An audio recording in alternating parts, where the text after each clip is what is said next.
ভালো করে জুতো পালিশ কর। বাড়ির সব লোক মরে গেছে নাকি? আমি কলেজ থেকে একা হাঁটতে হাঁটতে বাড়ি আসছি, আমাকে আনতে যাওয়ার একটা লোক নাই। তুমি কি করছিলা? তুমি আনতে যেতে পারোনি? আমি দিদির জুতো পালিশ করছিলাম। তোমার জুতো পালিশটা আগে হলো, তাড়াতাড়ি উপরে আসো, কিছু কাজ বাকি আছে সেগুলো সারতে হবে। টনি, তুই তাড়াতাড়ি যা। তুই তো জানিস ও খুব রাগী মেয়ে। যদি ও কিছু বলে তাহলে কোনো প্রতিবাদ করবি না, চুপ করে থাকবি। বলো ম্যাম সাহেব, কি করতে হবে? আমি তোমাকে ভালোবাসি, আমি তোমাকে বিয়ে করতে চাই। আমি তোমাকে বলিনি এই বাড়িতে কোনো নিচু কাজ করবে না? কি করব বলো? দিদি হুকুম করলে আমি না করতে পারবো? ওরও দেখছে মনুষ্যত্ব বোধ হারিয়ে গেছে। সবার দেখা দেখি ও জুতো পালিশ করাচ্ছে। কাল থেকে আমি আর চুপ করে থাকবো না। কাল আমি সবাইকে জানিয়ে দেবো আমি তোমাকে ভালোবাসি। তাহলে আর তোমাকে দিয়ে কেউ নিচু কাজ করানোর সাহস পাবে না।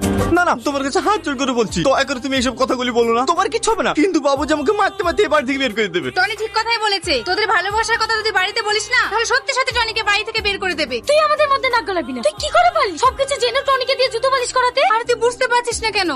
আমি টনিকে ছোট ভাইয়ের মতো ভালোবাসি। বাড়ি কাকা কাকে সবাই আমাকে খারাপ ভাবতে শুরু করেছিল, তাই আমি টনিকে দিয়ে জুতো পরিষ্কার করতে বাধ্য হয়েছিলাম। দেখো না দিদি, ও আমাকে ভালোবেসে বিয়ে করার জন্য জেদ করছে। এটা কি তোমাদের ফ্যামিলিতে মেনে নিতে পারবে? অবশ্যই পারবে, কারণ ভালোবাসা বড়লোক গরিব দেখে হয় না। আমিও তো একটা গরিব ছেলেকে ভালোবাসি, দিন আনে দিন খাই। আমি দুদিনের মধ্যে ওকে বিয়ে করব, কেউ মানুক বা না মানুক। তাই বলছি তুমিও বিশ্বাস রাখো, তোমাদের ভালোবাসাও পূর্ণতা পাবে। আমি ওকে সেটাই বলি, কিন্তু আমার কথা বোঝার চেষ্টাই করে না। দেখো সালমা, তোমার আব্বা আমাকে এই বাড়িতে ছোট থেকে নিজের ছেলের মতন মানুষ করেছে, আর আমি তার সাথে এরকম বিশ্বাসঘাতকতা করি কিভাবে বলো? এতে বিশ্বাসঘাতকতার কি আছে? আমি তোমাকে ভালোবাসি, তুমি আমাকে বিয়ে করবা।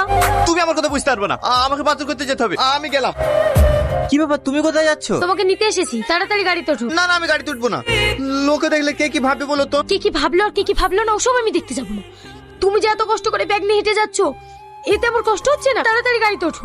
কি হলো, ওঠো।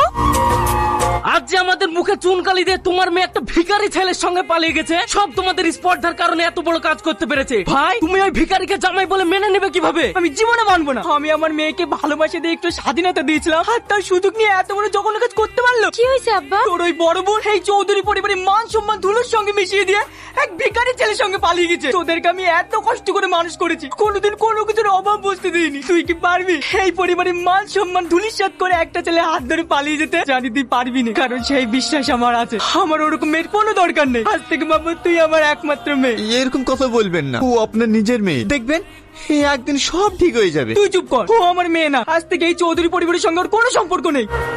ম্যাম সাহেব, তোমার চা। কি ব্যাপার, চলে যাচ্ছে যে? আমার কাজ আছে। টনি দাঁড়াও। টনি, টনি, তুমি বসো, আমি তোমার জন্য খাবার নিয়ে আসছি। আজকে কি রান্না করেছো? পেঁপে সিদ্ধ আর ভাত। জানো, তোমার জন্য আমার খুব কষ্ট হয়। তুমি কত বড় লোক ঘরের মেয়ে, কত ভালো ভালো খাবার খেতে, কিন্তু আমাকে বিয়ে করে তুমি ঠিক মতো খেতেও পাও না। চুপ করো, খবরদারের কথা বলবো না। খাবারে কি যায় এসে বলো, আমি তোমাকে পেয়ে খুব খুশি আছি। দিদি। টনি, আয় বস। বাড়ির সবাই ভালো আছে তো? হ্যাঁ ভালো আছি, তাড়াতাড়ি কিছু নিয়ে আসেন।